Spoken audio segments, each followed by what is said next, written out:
Assalamualaikum warahmatullahi wabarakatuh. Untuk kali ini kita akan membicarakan tentang bacaan ghaib atau bacaan khusus yang ada di dalam Al-Quran. Bacaan ghaib atau bacaan khusus dalam Al-Quran itu terdapat 6, yaitu yang pertama itu saktah, yang kedua imalah, yang ketiga naql, yang keempat tasir, yang kelima ismam, yang keenam ibdah. Untuk bacaan khusus yang pertama itu kita bicarakan yaitu saktah. Istilah dalam ilmu tajwid adalah memutus satu kalimat dari kalimat seterusnya dengan kadar 2 harokat atau 1 alif tanpa mengambil nafas. Di dalam Al-Quran dilambangkan dengan yang pertama itu tulisan saktah. Itu untuk cetakan Al-Quran Indonesia. Sementara untuk cetakan Al-Quran Arab itu dilambangkan dengan huruf sin. Jadi ada 2 lambang, tergantung masing-masing cetakan yang mana. Dalam Al-Quran terdapat 4 saktah, yaitu yang pertama itu di dalam surat Al-Kahfi surah ke-18 ayat pertama, yang kedua itu surah ke-36 yaitu surah Yasin ayat ke-52, yang ketiga yaitu surah ke-75 yaitu Al-Qiyamah pada ayat ke-27, dan yang keempat yaitu surah ke-83 yaitu surah Mutaffifin ayat ke-14. Mari kita masuk ke surah untuk saktah pada surah 18 yaitu Al-Kahfi pada ayat pertama. Kita coba saktah itu pada ayat pertama, dan kebenaran saktahnya itu ada di akhir kalimat. Nah, untuk membaca ini ada 2 cara, yaitu yang pertama itu kita berhenti di akhir ayat pertama. Yang kedua yaitu kita sambung ayat pertama dengan ayat kedua, seperti itu. Nah, jika nafas kita tidak sampai, maka boleh berhenti di ayat pertama dan kita sambung dengan ayat yang kedua. Tetapi jika ada huruf saktah, mana yang lebih baik untuk berhenti atau disambung? Jawabannya tentu harus disambung karena ada tulisan saktah seperti itu. Kita coba kita baca dahulu. Jika ada cara-cara membaca yang kita tidak tahu bahwa itu saktah, kita coba ya. Bismillahirrahmanirrahim. Walam yaj'al lahu iwajan qayyiman liyunzira ba'san sadida. Tidak diperbolehkan membaca seperti itu, artinya disambung secara langsung dan terjadi ikhfa. Itu tidak diperbolehkan karena ada saktah di kalimat pertama. Maka kita harus berhenti. Cara pertama yaitu berhenti. Kita coba. Walam yaj'al lahu iwaja. Kita stop. Ambil nafas. Qayyiman liyunzira ba'san sadida. Itu cara pertama. Cara kedua kita sambung. Nah, kita sambung ayat pertama dan ayat kedua. Nah, kita coba.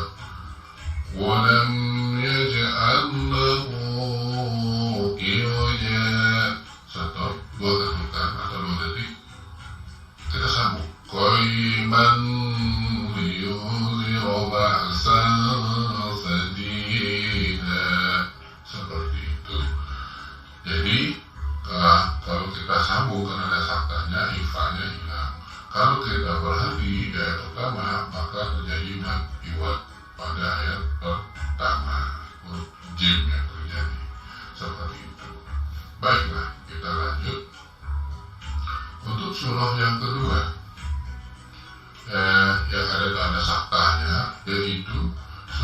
ke-36, yaitu surah Yasin ayat ke-52.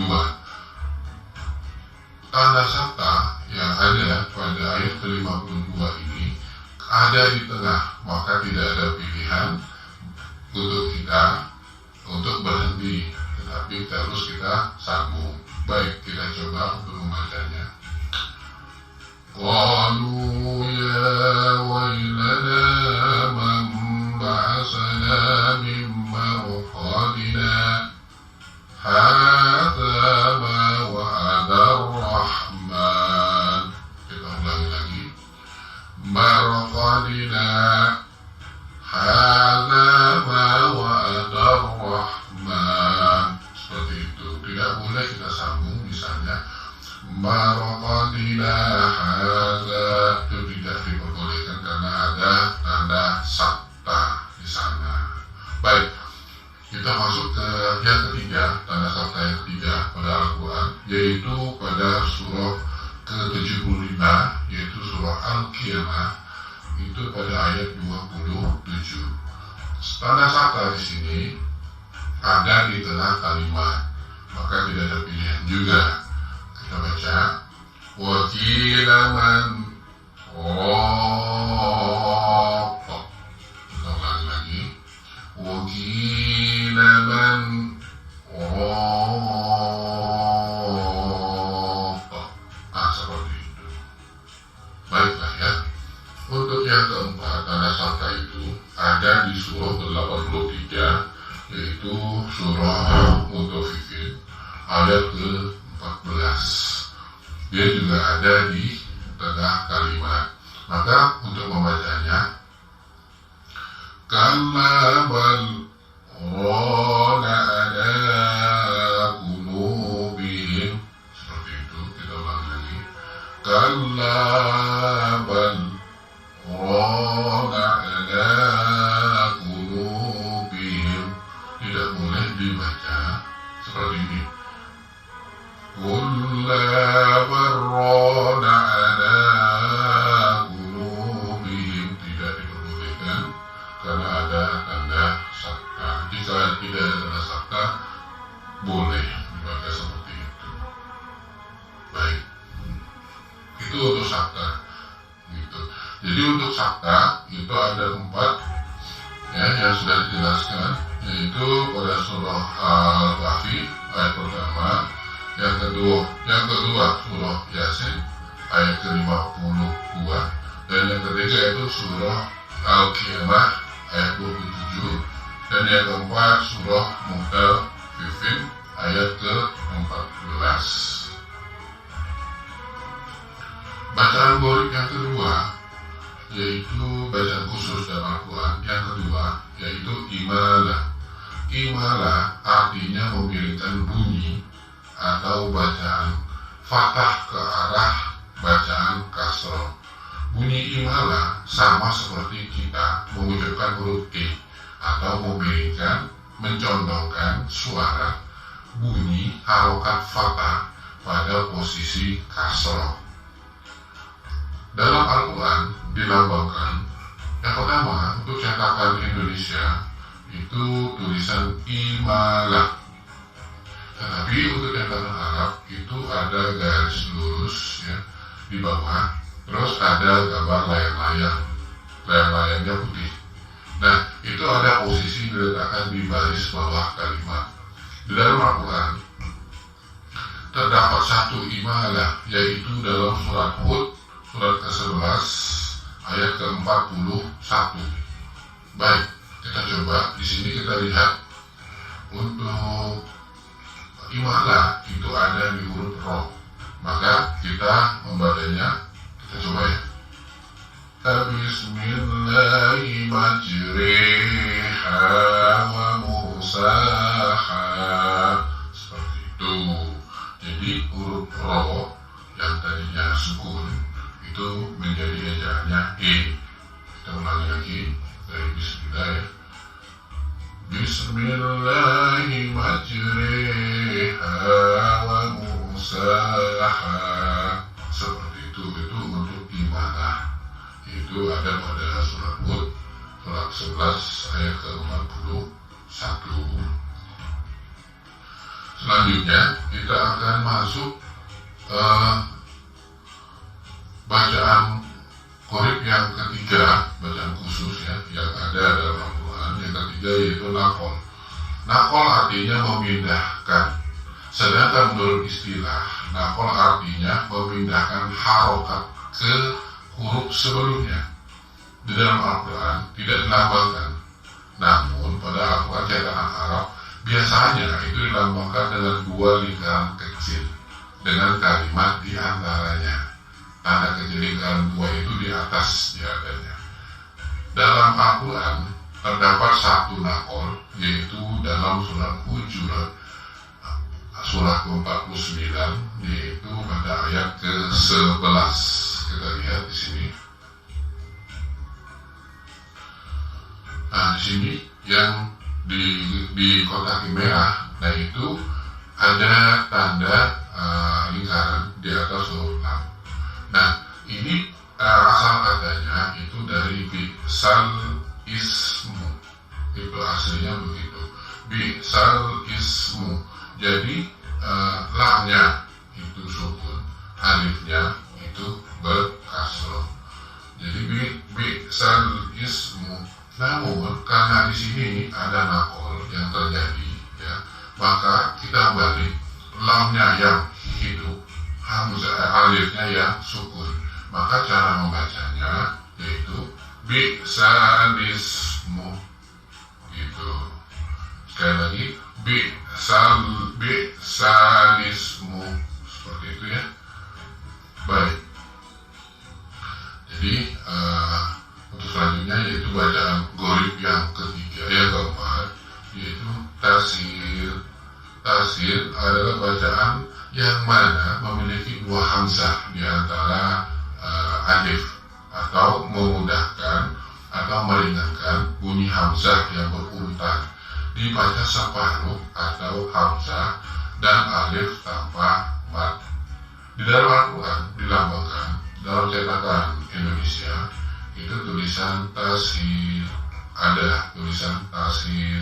Sementara untuk cetakan Al-Quran Arab itu ada lingkaran dihitamkan, diletakkan di baris atas kalimat. Dalam Al-Quran terdapat satu untuk tasir, yaitu dalam surah ke-41, yaitu surah Fussilat ayat ke-44. Kita lihat ayatnya. Di sini kita perhatikan, ya, ada huruf hamzah, ya, terus ada huruf alif. Nah di sini ada tanda, di sini ada tanda dari bacaan qorib itu tasir. Di sini ya, ada perhatikan, ini lingkaran hitam. Nah ini dibaca tasir. Cara membacanya bagaimana? Cara membacanya huruf hamzah di sini, ya, huruf hamzah di sini dia tidak boleh kalah dengan huruf alif, dan alif ini kita hidupkan, artinya dia lebih rendah suaranya daripada huruf hamzah. Cara membacanya yaitu, coba lihat, misalnya begini, gitu, gitu, seperti itu. Jadi dia alif itu lebih rendah. Kita coba ya.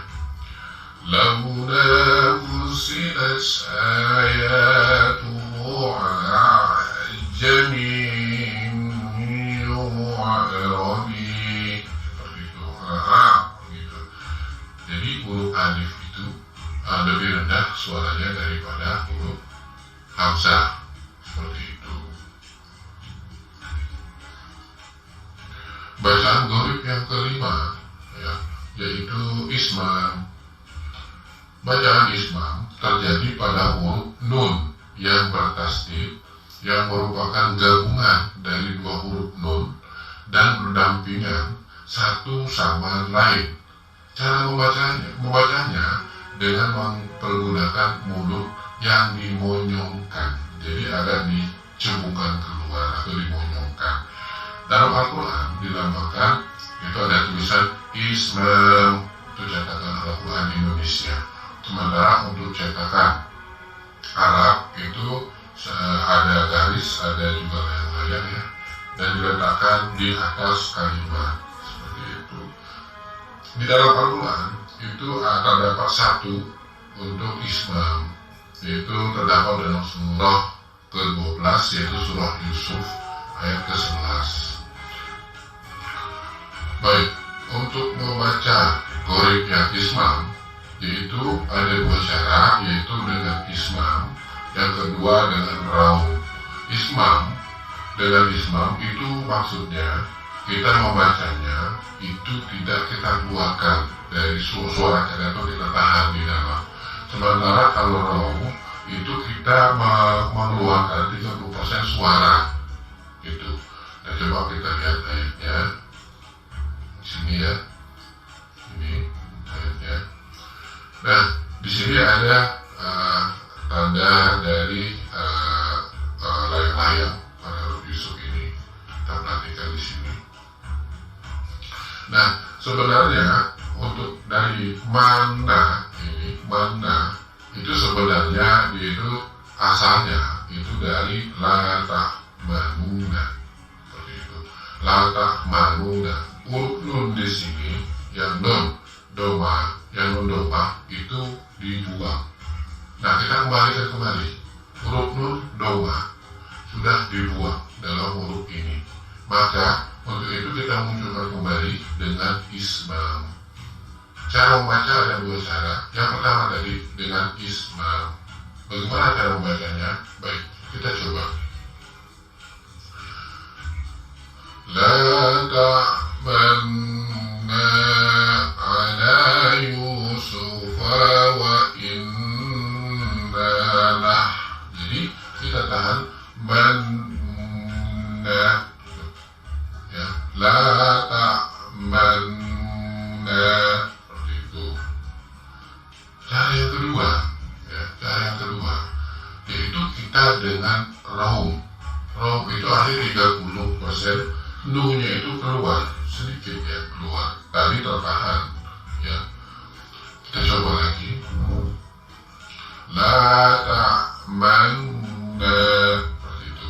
La ta'manna, seperti itu. Tapi perlu kita condongkan keluar. Artinya walaupun yang pertama dengan cara ismam itu tetap kita condongkan juga, cuma nunya itu tidak keluar seperti itu. Baik ya.